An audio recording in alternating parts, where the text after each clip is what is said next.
E aí, Davi? Beleza, meu filho? Como é que tá? Bora lá, vamos nós. Vamos nós. E aí, galera, hoje vai ser um negócio bem diferente, sabe por quê? Além de ser prático, a gente vai estar entrevistando aqui o grande nutricionista Davi Trumpieri e eu vou mostrar tanto na prática como um pouco na teoria como é feita uma avaliação física e o Davi também vai falar qual a necessidade dessa avaliação física. Zezão, solta a vinheta aí. Olá pessoal, meu nome é Davi Trumpieri, eu sou nutricionista, tenho mais de 5 anos de experiência na prática clínica. Hoje eu trabalho com mudança de estilo de vida, mudança de composição corporal, atendo muitas pessoas que buscam emagrecimento e a gente trabalha de uma forma bem multidisciplinar, né, sempre com o objetivo de gerar resultado para os nossos pacientes. Hoje a gente vai trabalhar aqui uma informação bem interessante para vocês, que é justamente sobre como avaliar a mudança de composição corporal através da avaliação física. Então vou falar um pouquinho para vocês aqui o que é que eu faço na minha prática e como é que a gente faz para avaliar se o paciente está tendo um resultado bom ou se ele não está tendo um resultado tão bom como a gente imaginava. A gente vai começar aqui, gente, fazendo uma avaliação de adipometria, né? O intuito dessa avaliação é justamente medir a espessura do tecido adiposo aqui do Diego. Vira um pouquinho mais para cá para ficar mais visível. O que a gente vai pegar aqui agora é justamente o tecido adiposo. Ó, quando eu pego aqui, quando eu pego com essa proporção aqui, eu estou pegando o músculo, eu estou pegando a musculatura do Diego, só que a gente não quer pegar a musculatura, o que a gente quer medir é só a gordura corporal. E o tecido adiposo ele fica por cima do músculo e embaixo da pele, que é o que a gente chama de tecido adiposo subcutâneo. Então uso essa técnica aqui para dar uma beliscada, certo? E aí aqui eu boto essa dobra, que a gente chama de dobra cutânea, no meio dessas duas hastes aqui do adipômetro. E aqui ele está me dando justamente a espessura da pele do Diego aqui em milímetros. Aqui no caso deu 11 milímetros. O que é que a gente faz? A gente vai pegar em 7 pontos diferentes, onde a gente vai colocar numa fórmula populacional e a partir do tamanho do tecido adiposo, nesses pontos que a gente mensurou, a gente consegue identificar o que a gente chama de percentual de gordura corporal, que é justamente um percentual do peso que é de gordura. Já a gente vai explicar para vocês aqui como é que ficou. Então eu peguei aqui na tricipital, deu 11 milímetros. Agora a gente vai pegar aqui na dobra subescapular. Diego, faz o seguinte, bota a mão aqui um pouquinho para trás. É uma dobra que a gente pega aqui 2 dedos abaixo da escápula. Pronto, pode colocar o braço de novo, tá? A gente tem uma técnicazinha aqui da pegada. O adipômetro, ele mede justamente a distância dessas duas hastes. Aqui, por exemplo, no tríceps, a gente viu aqui que o tecido adiposo do Diego no tríceps tem 13 milímetros, enquanto aqui na subescapular já é um local que ele acumula um pouquinho mais, deu 31 milímetros. Então a gente vê ali que o tecido adiposo do Diego, no caso aqui nas costas, na subescapular, é um pouco maior do que no tríceps. Faz o seguinte, fica de frente aqui para a cortina, bota a mão na cabeça. A gente vai pegar aqui agora na axilar média. 17, um pouquinho mais para baixo aqui. 14. Aqui deu 14 milímetros, também é um ponto que ele acumula um pouco menos. E aqui na região suprilíaca. A região suprilíaca é um local que normalmente as pessoas costumam acumular mais gordura, que é aqui entre a crista ilíaca e o final da última costela. Vira aqui de costas para mim, por favor, Diego. Bota a mão na cabeça. A gente pode pegar aqui bem nesse meiozinho aqui. E aqui, ó, esse local que eu tô pegando é o tecido adiposo, ó, que é a gordura corporal. Então, a gente destaca aqui, mede a espessura em milímetros. E aqui a gente tem uma dobra de 39 milímetros de espessura, certo? Fica de frente para mim, gente, por favor. Vou pegar aqui na dobra abdominal. Dobra abdominal, a gente pega aqui 2 dedos ao lado do umbigo. 30. Torácica, pode baixar o braço.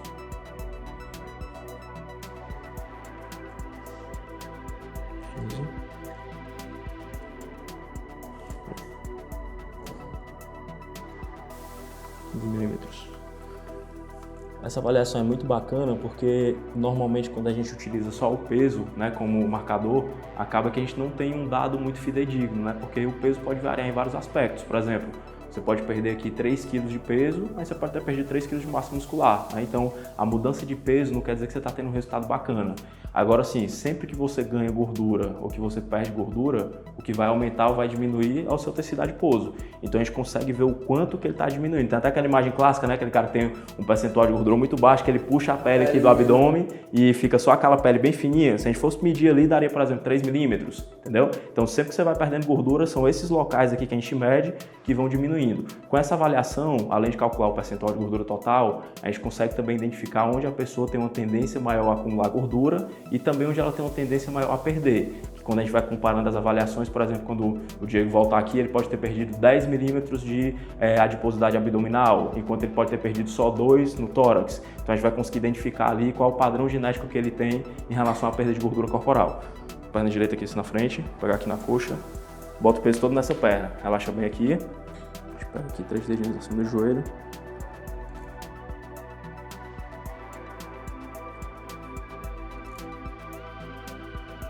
Quatro de lado.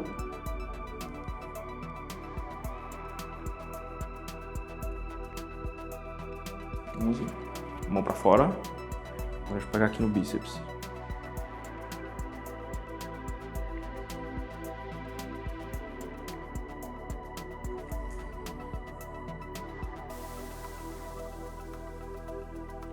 Vou pegar só mais uma vez aqui na torácica, só para confirmar aqui o tamanho. Isso mesmo, 14. Prontinho. Finalizando aqui a avaliação com a adipometria, a gente também consegue fazer uma avaliação relacionada a questões de medidas. A gente faz a perimetria, que é justamente para identificar ali como é que estão as circunferências, né, do nosso paciente. Acaba sendo como é que eu posso dizer, um auxílio a mais para a gente identificar ali como é que está sendo o resultado daquele paciente. Por exemplo, aqui, levando aqui assim os 2 braços. A gente começa medindo aqui a circunferência do tórax. Vou pegar aqui atrás no espelho, só para pegar certinho. Pode baixar o braço. Abaixa bem. 111. Braço aqui assim, ó.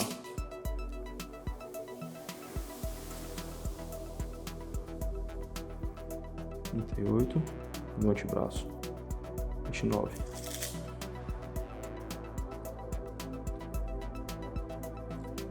Na cintura, levanta aqui assim os 2 braços. E a gente pega aqui na menor porção aqui do tronco. 85.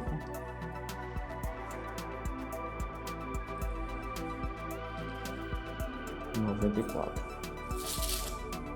Existem alguns padrões, né, de medidas antropométricas que podem nos alertar sobre o risco, um padrão de risco aumentado para doenças cardiovasculares ou diabetes. A gente utiliza 2 marcadores.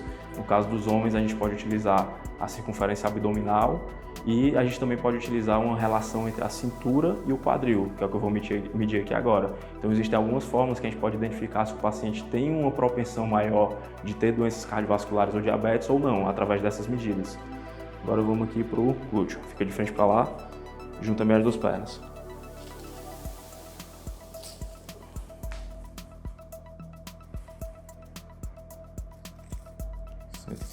Abra a perna, por favor. Aqui a gente pega na coxa média.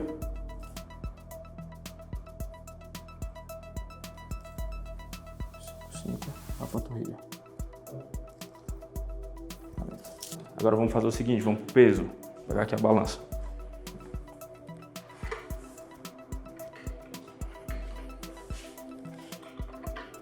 Pode subir aqui, por favor. Davi, tira uma dúvida assim, principalmente as mulheres, né? Tem muita aquela questão. Sobe mais uma vezinha, só pra gente ver aqui. Principalmente as mulheres, elas têm aquela briga de o peso, né?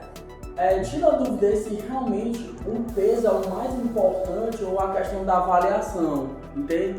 Porque aquela coisa não quer saber se ganhou músculo, se perdeu gordura, quer saber do peso. O que é a importância mesmo aí? Fala aí, Davi. Em relação a esse aspecto, né, Diego, a gente tem um grande erro de cálculo aí, né, quando as pessoas elas tentam medir o resultado pela perda de peso, porque o que acontece?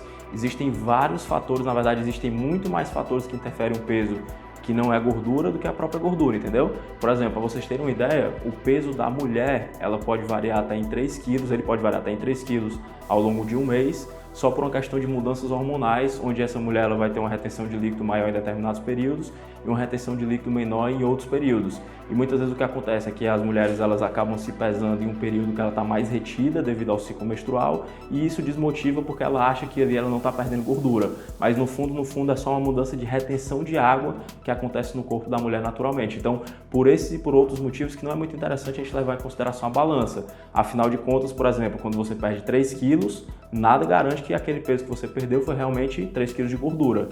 Então, mas como a gente tinha explicado anteriormente, quando a gente avalia o tamanho do tecido adiposo, que é justamente o local que se acumula gordura, não tem como. Sempre que você ganha gordura, ele vai aumentar de tamanho, e sempre que você perde, ele vai diminuir. E a gente consegue quantificar o quanto que isso está acontecendo aqui entre as consultas, por exemplo, durante o acompanhamento. Beleza.